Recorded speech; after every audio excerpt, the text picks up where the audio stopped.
Want to welcome you to the next episode of the Plugged In podcast. And today we have Tim Seward. Tim is the founder and chief design officer for ONYX Motors. Great to have you on today's Plugged In podcast. Tim, how are you? I'm doing great.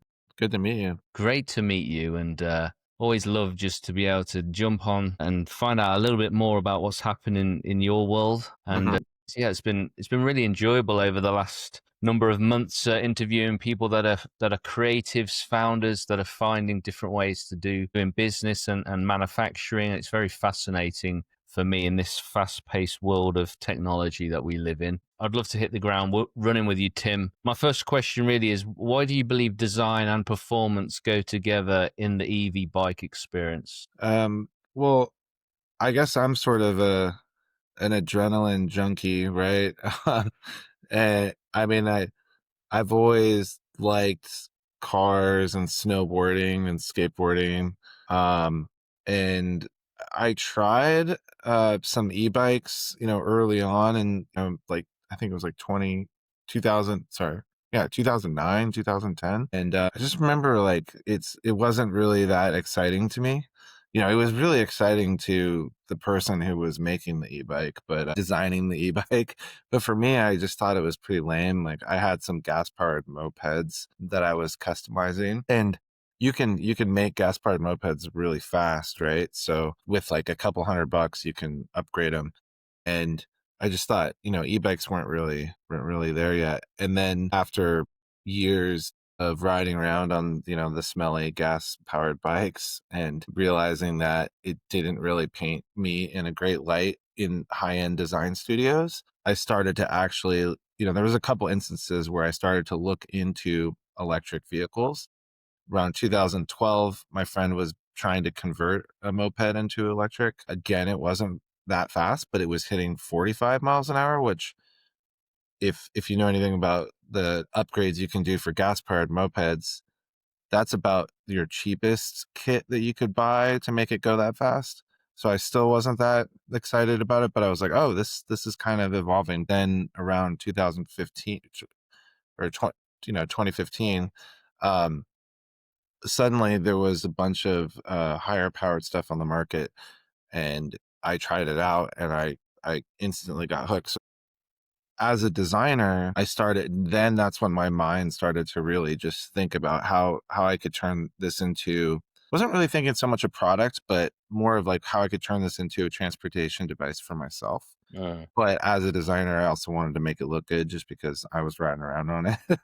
And so the performance and the design started to, ferment in my head. And for me, I would just say as I was doing consumer electronics and a lot of flagship consumer electronics. So just creating something that was more of like a hero vehicle, even though I didn't have big ambitions to bring it to market, I still wanted to make it the best and compare to gas, right? And I found out that it exceeded the performance of like a lot of these upgrade kits that you could buy. So for me, that was just kind of how I came about it. But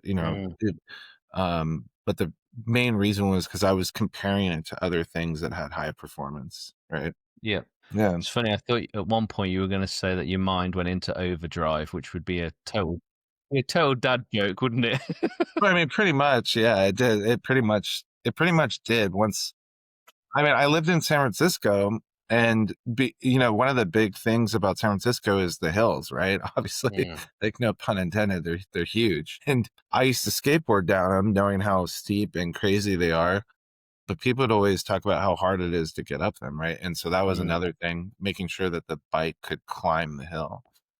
Yeah. Did you have like a crazy uncle or something, Tim, that kind of got you into this petrol head kind of? Because it sounds like you were quite experimental as a child and a teenager. Kind of, Right. it was like a hobby, and then obviously you had a real gift and a curiosity for creativity, and then you've put the two elements together. Yeah, I mean, my dad was an artist, right? So he, just kind of for fun, he would paint like watercolors, and he taught me how to watercolor when I was really young. So I got a knack for creativity. I learned to draw better than him pretty quickly because he would be asking me to draw outline his basically his paintings so he could fill them in because I learned to essentially like draw better than him. But he was always like building stuff in the garage. So like every Christmas he would always have like, instead of like buying us a train set, he would like build the whole scene of the train set, right? Which I always thought was pretty rad, right? Like because it was like something he made as opposed to, just like going out and buying all the stuff. He would make it. So I think that was really cool. And it got me into also like trying to figure out how he did it, right? Or learn how to build stuff. But the way I did it was I was always taking things apart. So I was always like taking his radio apart or, TV, or I was doing like stuff that really pissed him off. But I think because like I don't think, I mean, at the time, I didn't know it, or neither did he, like why I was doing that really. Mm, But I was very curious about what was like on the inside of products and mm, inside of things. And there was also probably like when I was really, really young, I remember a photo of me wearing a VW Bug like car from the 80s on my shirt. And I would always attribute that to me really liking Volkswagens as a mm-hmm, kid, mm-hmm, and particularly VW Bugs. But then there was also one moment that I remember in photos that I was gifted like a go-kart as a kid. I don't really remember it much because I know it got stolen. But I mm, think that is always something that's in the back of my head. Like, that thing, I really loved that so much, but I only had it for a short period of time. So there might be this like sense of like loss of this vehicle that I had when I was mm, a kid, that I'm always looking for that, you know, that feeling that thing gave me, mm. like, I don't know. I mean, It's a really fascinating story. I love like the innocence of it, and then it evolving into something actually meaningful, and now it's a right. strong brand. Tim, what would you say has been the biggest factor that's helped Onyx become visible and stand out in the marketplace today? What is it that for you is really its sweet spot? So I wouldn't really know how to like uh, you know, put it into words very well, but I would say that I kind of have a good idea. Is that I helped start a skateboard company when I was young.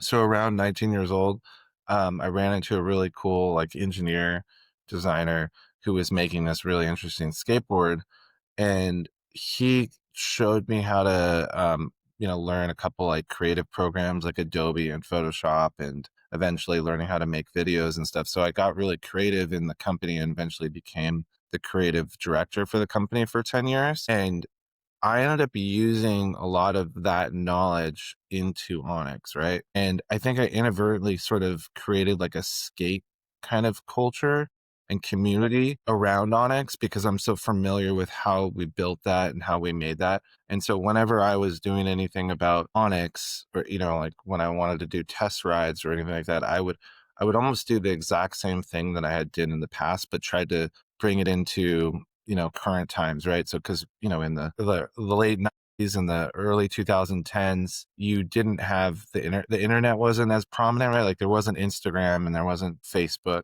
In the very beginning, there was the radio, and you had to like say, hey, if you're going to do a test ride, you had to like tell a radio station where to have like a location of where people were going to meet you. But I turned that into like on Instagram, I would make these little ads that say, hey, come out and meet us out here and come test ride the bike. And it was just kind of transferring the same ideas, but trying to adapt it to the current times.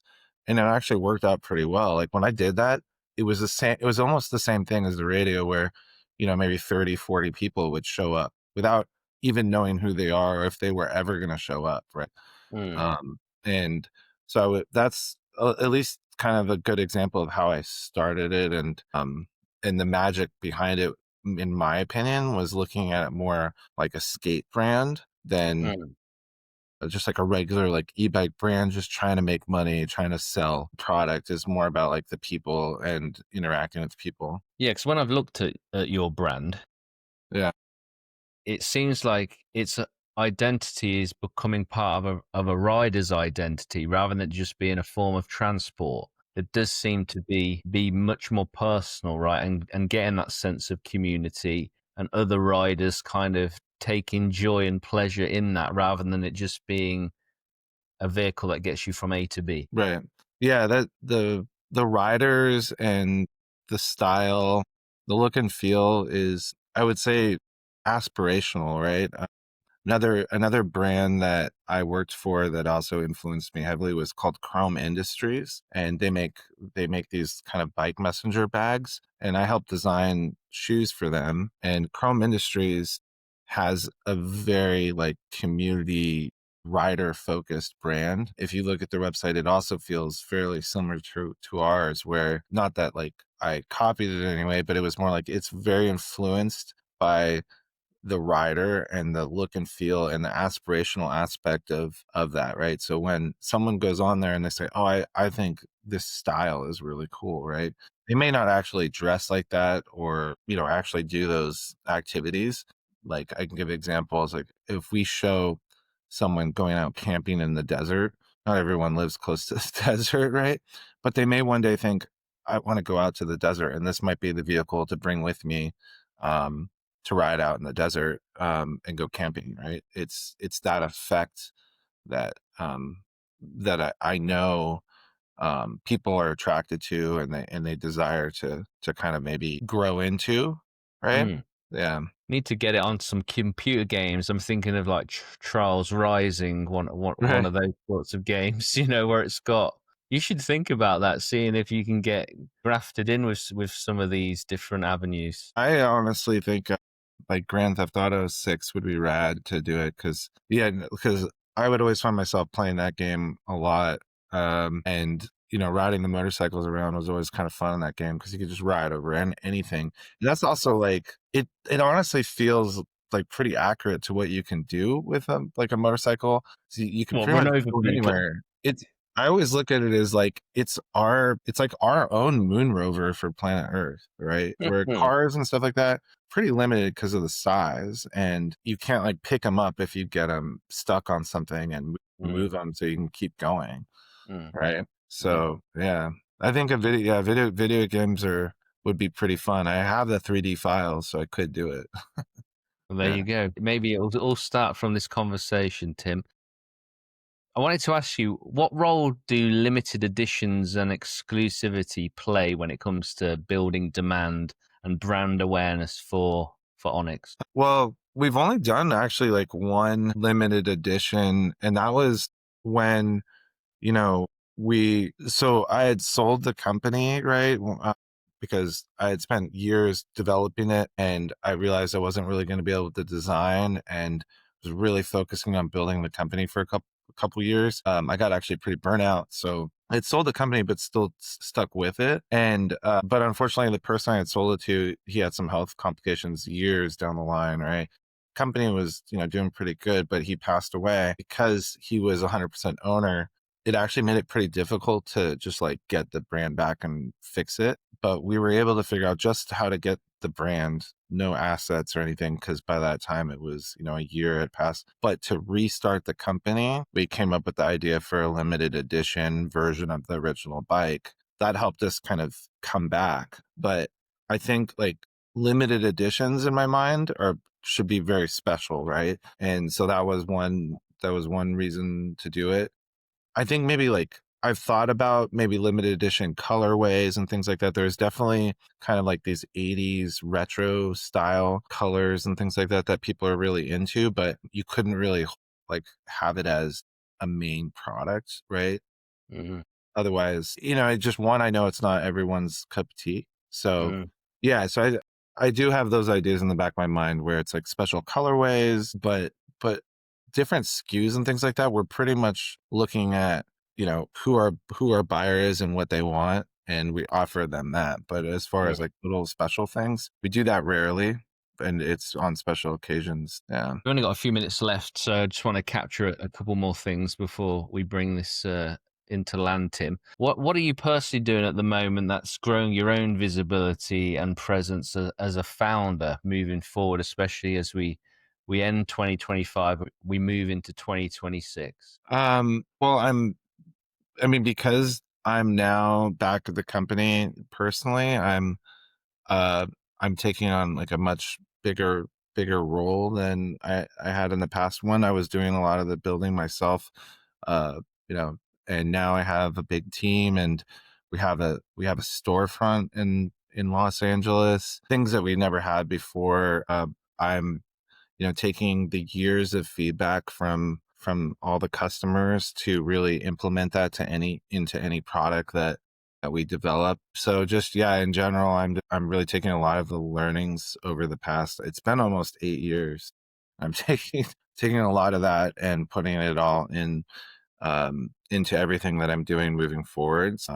And I actually enjoy it because people, when you see people who've been with us for a long time, they're just like, wow, this product really is different than it. They can see everything that we've done and changed and Mm. upgraded. Yeah. Sounds great. How do people find out more about you and Onyx? Where do people look? So Onyx is on onyxmotors.com, ONYX Motors.com. You can also find me if you're interested in learning about me under TimothyKevinSeward.com. That's SEWARD.com. That will just show you kind of like my experience, or you can also just look me up on LinkedIn. But in general, yeah, it's onyxmotors.com and also Onyx Motors on Instagram and Facebook. Brilliant. Yeah. Tim, it's been great to have you on today's Plugged In podcast, and Thank you. wish you and Onyx the very best as it moves forward. Thank you. Thanks.